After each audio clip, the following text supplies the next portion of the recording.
my approach to veterinary science is preventive approach. A little bit different than normal vets that's there to go out to clinical cases. So I try to prevent the things that we can prevent. You can't prevent everything, but the things that we can prevent. And my basis is, if I'm involved on a farm, the first thing I do, I train the farm workers, the stockmen, about daily observation. Because disease is a process. It don't just happen. It's a process. Some of them is very fast, like in a few seconds. Some can happen in a day, some in a week, and some in months, like TB, in months. So we categorize diseases basically into 5 sections. First one, injury or trauma. That is the thing that happens in seconds. This is something that there's a pole that is out on the crush pen and there was a sharp point and the cow have cut herself. Things that you have to prevent, good management, good handling. Trauma. But there's trauma that happen, cows falling off this cliff. You have to move them in another camp, things like that. Trauma. The second one, parasites, is there always. More in summer, less in summer, depending on where you are. Parasites, internal and external. On certain farms, our external parasites is driving a whole health program. Our weekly dipping is driving a whole health program. Here in this part of the world, we're checking the ticks once in 2 months. It's totally different. The third one, infectious diseases. So that is the bacteria, the viruses, those ones. Microorganisms. The fourth one, metabolic diseases. Disease conditions. It can be related to food too much, too little. Acidosis, bloat, or too little, phosphate shortage. Lameness due to phosphate shortage over a long period of time. And then the fifth one is what? What is left? Trauma, parasites, infectious diseases, metabolic. What is left? Now all the vets is on the other side now. What is left? Toxin, poisoning, plant or chemical, poisoning. So when we think about disease, we always have to have that in the back of our mind. When we follow up and we want to, because when we try and find out what disease is there, we do it by elimination. Oh, I see that, it's not that disease. I see this and this, it's not that. Now I've got 3 left. So I go through a process. Nobody is so sharp to say, oh, that's that. Except if I see hot water, okay, I know hot water. This is hot water. But in any of the other ones, you need to have some information. So I developed the model, the daily observation card, and I'll share it with you if you get onto that WhatsApp group, because it's too much information and it's good to have it on your phone. So the observation, I use a model of 5 observation points on the animals. That is logic, that everybody can remember it. So the first observation point, what would you think is the first observation point? Say again? The head, the whole head. Why? If you come to cattle in the morning and they're still lying down and they relaxed, I just look at the heads. Either they stand or I can see all the heads is fine. Okay, I'm just looking in the head. Why the head? The brain is inside. If the brain is fine, the head is up, that animal is nearly good to go. The next point we look at is the body. And in the body, the main thing that we're looking at is the hunger groove. You know where's the hunger groove?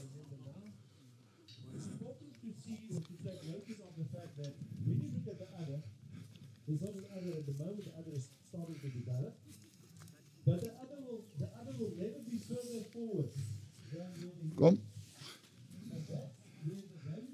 Is that the hunger groove? Not. Where's the hunger groove then? On the left-hand side. That cow behind the ribs, front of the hip bone, on the left-hand side. Why? Why on the left-hand side? If the vet come and I cut it open there's something in the big stomach. Everything in front of me is rumen. If you slaughter a dead cow and you put it on the right-hand side, when we do a post-mortem examination of a dead animal, we always put it on the right-hand side. Always. We cut it, take the leg away, take the front leg away, cut the stomach open, and everything here on top is rumen. What is on the other side? Intestines. Intestines. So after the head, I look at the rumen. The rumen tell me that this animal eat in the last 24 hours. It's unique to ruminants. Where's your hunger groove? Even if you don't eat for 3 days, there won't be a change. But in cattle, if they don't eat for a day, the herdsman, that is the first thing they see. Either the camp is finished, if it's most of the cows, or it's an individual animal that's sick. Okay. Then we get to the third point.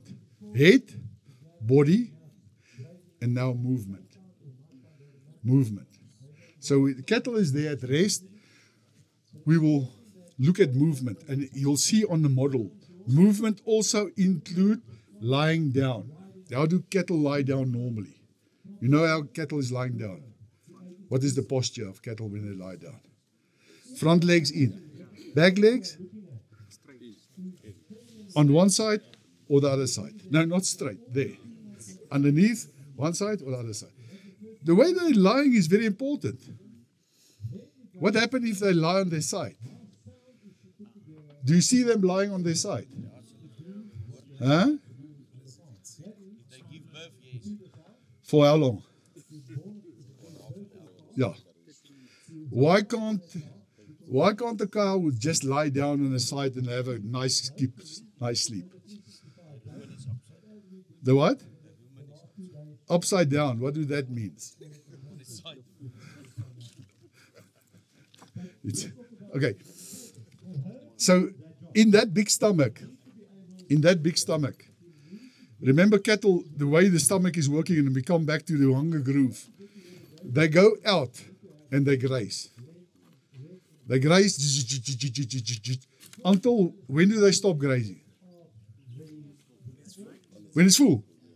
It's full, it's full. You can't get more. It's full. Now what must happen after that? They must stand or lie down and what? Rechew the food. Herkou.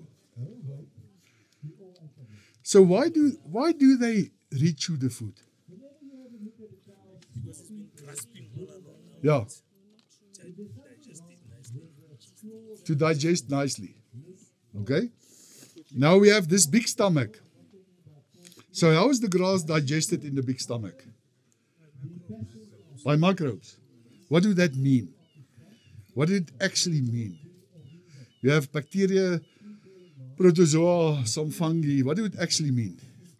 It means that bacteria is eating the grass and using the nutrients from the grass to build cell walls to multiply.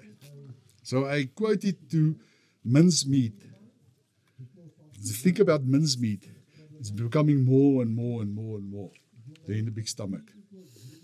And when everything is digested, remember, everything is not digestible. Otherwise, we won't have dung. 50% is still remaining, is undigestible. When it's fine enough, it will move through to the second stomach, go over that reach, if it's fine enough. Third stomach, push the water back. Fourth stomach. And there the body, before absorption, the body excrete enzymes and acids to kill the bacteria. So we call it microbial protein. So that bacteria that was growing is in the food of cattle. In the big stomach, there's no enzymes produced by the animal, just the bacteria. If the bacteria die, the grass will lie there, will rot there. There's no digestion from the animal side. So it's but that's a different thing. When I share information with you with protein supplementation, why we feed the bacteria. Anyway, so within one day, we can see if the hunger groove is empty. When we look at an animal lying on its side, when it's standing up, that big stomach, what normally happens is this back part of the stomach contract. Then you start throwing that fine food forward. And then the top one contract. And as he's doing this, this front one relax. And it throw it over, and then this one relax. And he's doing this 2 or 3 times a minute. So when we listen with our stethoscope, I hear normal rumen movement. Okay. When the esophagus go in to the big stomach, the fluid layer is above the entrance of the esophagus. So the gas that's forming during fermentation can't come out. So this stomach, when it throw it over like this, when this one relax, it make a wave. And now that fluid level is underneath the esophagus. And the air come out. And he stand next to the cattle. If he's lying on his side, it can't happen. All the gas stay on top. And it will bloat, push on the lungs until it can't breathe anymore and it will die. Just by lying on its side. So very important. So on the movement, we let animals walk. We look at the back legs. We look at the front legs. We look at the back line. You know, if animals is sore, they walk like this with their back line. So the most important thing that you must learn in this whole process is what is normal. Every time that you look at cattle, you see what is normal walking. Normal standing up. How do cattle stand up? Back legs first. So if there's something wrong there, like a cow, you helped her with calving, she can't get up. If back legs is paralyzed, she can't get up.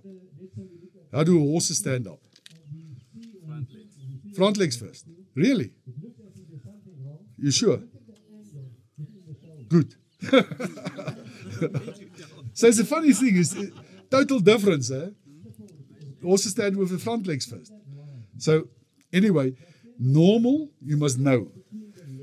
Now we have 2 observation points left. What are those? We have head, body, and movement. And the things that fit with that logically. What is the other 2 that's left?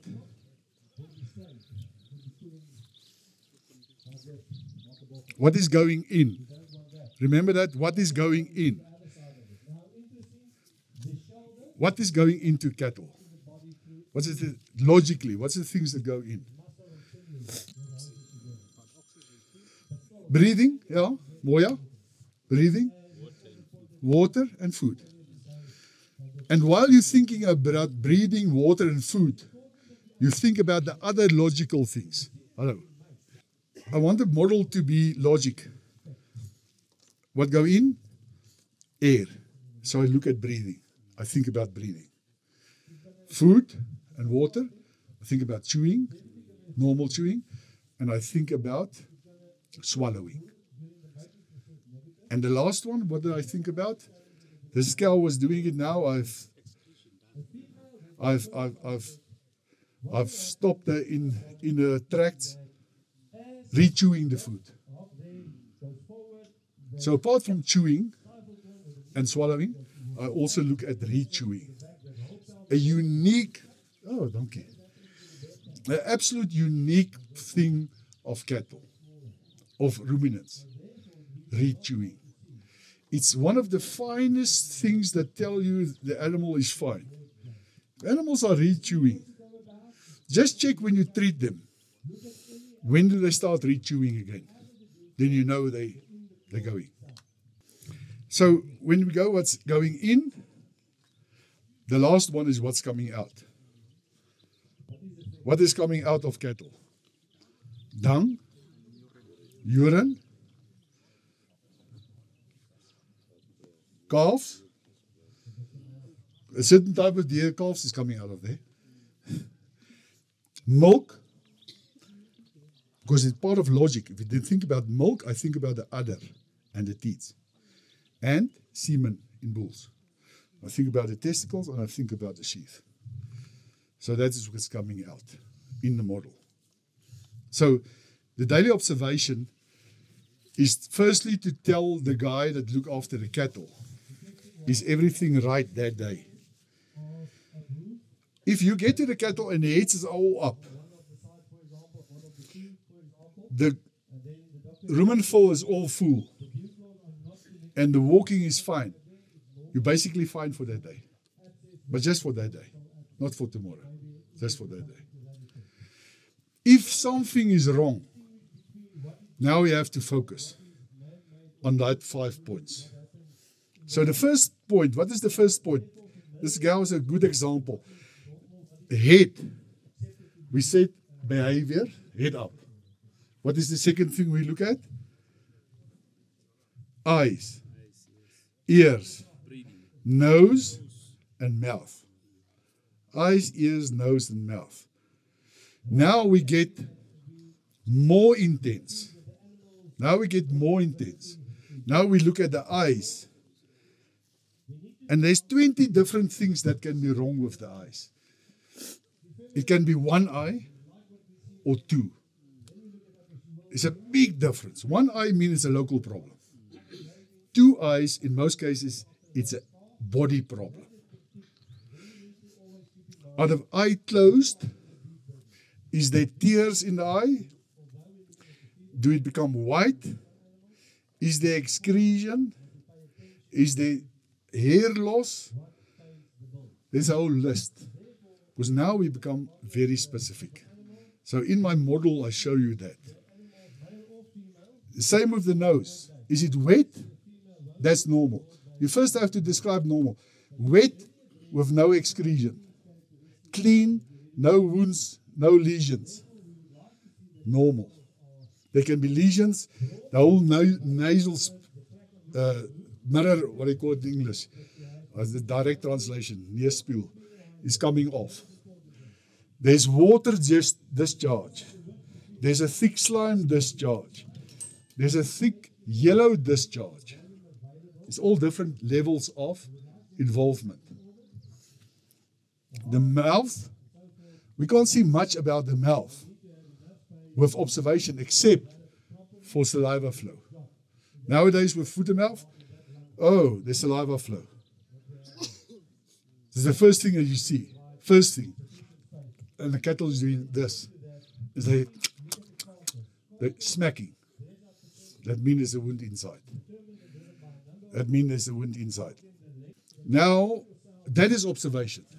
In the model, if you send me your number and I put you on that WhatsApp group, I'll share that whole model with you. What's the next step? If you see something wrong, put it in the crush bin. It must go into the crush bin. So if you go into the crush bin, every farmer must have a thermometer. That's the only diagnostic tool at farm level that you have in your hands. This is the eye inside. This is the eye inside. You can't see the fever. Can't see fever. Remember, fever is an indication of what? Which one? Which of the 5? Injury, parasites, infectious diseases, metabolic, or poisoning. It's normally a sign of infectious disease. There's one or two exceptions. But the thing about infectious diseases is it takes time to develop. In most cases, the fever go up 2 days before you see anything else. I had a farmer on my way here. I've lost one calf. It looked like pneumonia. He sent it in for post-mortem, and while he was doing that, I said, drive back to the farm, put 20 cows in the crush bin, take their temperature. Not this time of the day. The temperature is now going to be in 39.5. It tells you nothing. First thing in the morning. Normal, 38.5. Plus or minus. Take temperatures, because he wants to inject. He just wants to inject. I said, take temperatures. Take the temperatures of the calves. So the cows was normal. But the 10 calves that he put in, he write it down to me, 39.8, 40, 39.7. I said, you have a problem with this change in weather. You had a cold night, warm day, wind. You have acute infection. You have to block. I made a decision on the thermometer. And the next day, everything fine. If it was 1 day later, I needed a very expensive, I used penicillin, I would have used XNL or something like that, very expensive. But the thermometer, when you put cattle in the crush bin, there's a methodology to that. You put your thermometer on, put it on, let the tail rest. Don't worry. You want a question? Okay, I'll get to you now. Don't worry that the thing will be sucked in or... So, up to there. On the one side, let it touch the side, not in the middle of a dung bowl. Let it touch the side. While you're doing that, you feel the condition. Now it's not observing, now it's feeling. You look at the anus, you look at anything that was spattered here, you look at the udder, you look at ticks, you look at the teeth. That is examination from the back.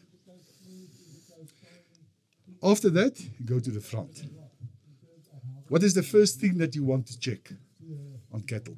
Farmers, I can't believe, they phoned me, they sent me a picture, they phoned me. I said, what do the inside eyelid look like? No, I didn't check that. Temperature, inside eyelid. Why? Because the cause of death of most cattle in our country is red water. And you will pick it up. You'll pick it up immediately. So you'll see in my model, inside eyelid, inside of the mouth, inside of the ears, the nose I check and I smell. And there's a description of if the inside eyelid is pale. Firstly, how to look at it. There's a technique, it's described and there's a video. You can't just, the guys take that eye and they pull it like this. There's an absolute technique. You close the upper eyelids gently, you push the eye bulb in, and then you pull the lower eyelid down, and then that mucous membrane, that inside, pop out. Not the third eyelid. The third eyelid is always white, the mucous membrane. So it's white, pale, blood loss. And there's a lot of reasons. Babesia, red water, anaplasma, usually become yellow with anaplasma. Liver fluke, wireworm, or injury. In a small part of our country, keep it there. No, you're not from South Africa. KwaZulu, Noorde, yeah. So Ngana is just, Ngana and Theileria. Theileriosis corridors disease is also there. Remember, my work is every vet report all the diseases to me every month for the last 14 years. So I know where the diseases are. With Trevor. Trevor, your vet. Yeah. Okay. So inside eyelid, while we're doing that, the mouth, and that's not easy. It's a technique that you have to learn to catch that tongue. It's not easy. That rough part, pull it out, put it between the back, the teeth. As soon as you do that, it opens the mouth and you can look inside for something stuck, teeth broken, anything like that. Inside of the ears, don't forget that. We have a lot of ticks that's very deep inside the ears. We see more and more this head tilt caused by ticks. That's examination from the front, and then the rest of the body. The rest of the body, you as farmers, you're not a vet, you don't have special tools, you look for changes. Difference between this leg and that leg, back leg and that leg. Stand in the back, is there a lump that is different from one side to the other side? The major things, and the one that you do in the crush pen is to look at the point of the shoulder. You see that flat area there on the skull? It looked like it was licked. That is where the lymph nodes sit. Got a video where you push your hand down on the blood vein, on the scapula, and from the bottom. If the lymph node is not swollen, you won't even feel it. If it's swollen, it's like this. And we have certain diseases that cause that. Also Theileria is one of the first things that we see, but also snotsiekte, Bowen catarrhal fever. That lymph node and the lymph node underneath the ear. Okay, to end off, observation, the whole model. Examination, there's a methodology. From the back, from the front, the rest of the body. Things that you can do on a farm level. Then, the last one. Oh yeah, the question, sorry, before we totally run out. What is the correct time to check the cow temperature? Early in the morning. Early in the morning. Late at night, when they come back from the veld and there was muscle movement, they pick up heat from the environment, it don't mean nothing. First thing in the morning. If it's so that you have to take it during the day, and it's 41 plus, that's a still fever. But the 39.8 or even getting to 40 is debatable. First thing in the morning. Can you please touch on 3-day stiffness and hot water? Treatment, what? Hot water. The difference. No, I want you to touch a bit on hot Okay, water. let me finish with the last part of the observation. Observation, examination, background information. Ever ask me a question and you send me a photo and there's a cow lying on his side and say, what's wrong? Go away, go away. You didn't take the time to examine and give me information. Why would I take the time to help you? There's a methodology. Is it one animal or more? Is it a cow or a calf? What area are you in? The most important one is, over what period of time did you see this developing? Overnight? Over the last week? You have a swelling like this in the side here. If it's overnight and you don't lie to me, because some people lie and say, no, yesterday it was fine. I said, no man, this is 3 weeks old. If it's overnight, it's a bleeding or a saliva tube that is leaking.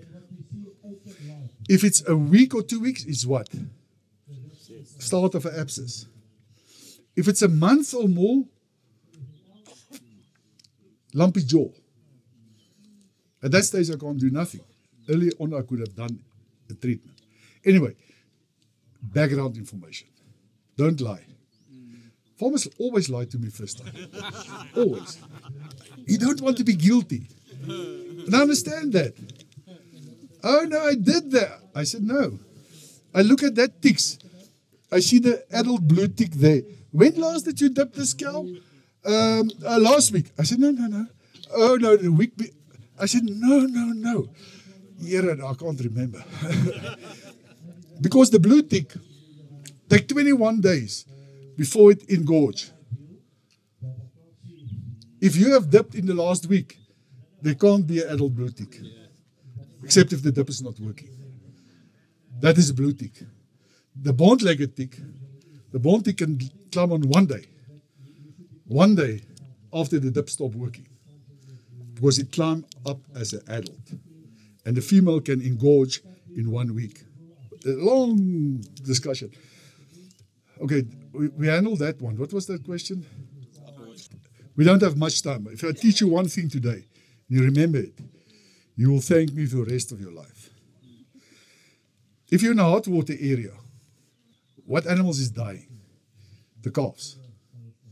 Except if it's new animals moving into the area. It's the calves. They must get immunity. They have a non-specific immunity in the first 3 weeks. And if they get bitten by the tick in that time, an infected tick, they will develop immunity and they will never see hot water in their life again.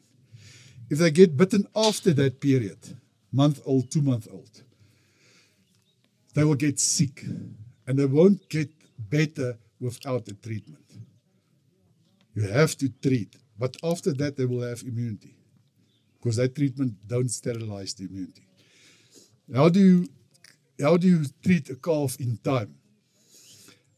My biggest farm in Limpopo, 6,000 cattle, we're 99% effective in treating calves against hot water with one thing that I teach them.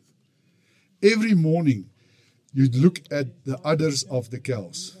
The only thing you do, you look at the udders of the cows. The calf stopped drinking milk 2 days before it starts showing signs of hot water.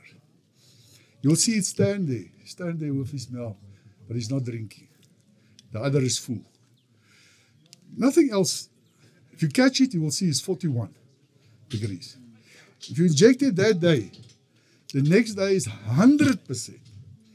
It's not even, there's a 50% chance he won't make it. It's 100%. And it will have immunity for the rest of it. I teach my guys just to check that every day. If you see a cow with a full udder, catch that calf. Inject it. That's the only way. If I tell you now it's starting doing this, you must inject tetracycline in the vein and something to drive the water off, some cortisone, and this and that and that, 50% will still die. Don't matter what you inject. It's timing. Timing. Okay, what was the other one? 3-day stiffness. In what animals? Heifers. Heifers. So, it's a disease for which animals build up immunity over their lifetime. After 6 months, they've lost immunity from the colostrum. Now they have to get exposed. If you're lucky, they get exposed before they're pregnant. Some of them will go down. It's not as severe as in a pregnant animal. You know, when you had 2 years of dry years, there was no exposure. They became older before they get exposure. And the worst, it's in bulls. Is there a vaccine for 3-day stiffness? It's a virus disease. It developed over 4 days. It's a very short viremia where the virus is circulating. If I want to take blood and I want to confirm it, I must be, when the temperature goes up, I must take the blood. A day later, the virus is gone. But that's from my research purposes. Then all the joints is affected. Okay. Now, the animal must develop its own immunity, which take another week. Or, remember, there's already a week passed after infection. And then in 3 days, they stand up and it's fine. The vaccine is there, Bevtec. But it's a difficult vaccine. It's not an easy vaccine. The virus is very sensitive. When you get the vaccine, keep it in the fridge. From the fridge in the cooler bag. When you make it up, finish that bottle in 1 hour. Buy a 10-dose bottle rather. That virus is not like lumpy skin. You can do nothing to that virus. This thing, I've changed my programs. Now I vaccinate the heifers when it starts raining. Not in September, July, August. If the rain only comes in December, I vaccinate them in December. And I do the booster as soon as I see there's a lot of insects around, 3 weeks later. The good protection from this vaccine only lasts for 8 weeks. It's different than other vaccines. It's a difficult disease, but if I get them protected and exposed naturally in their whole life, they will never get sick again from Friedreich's. It's a fine tune, this one. Okay, I'm finished.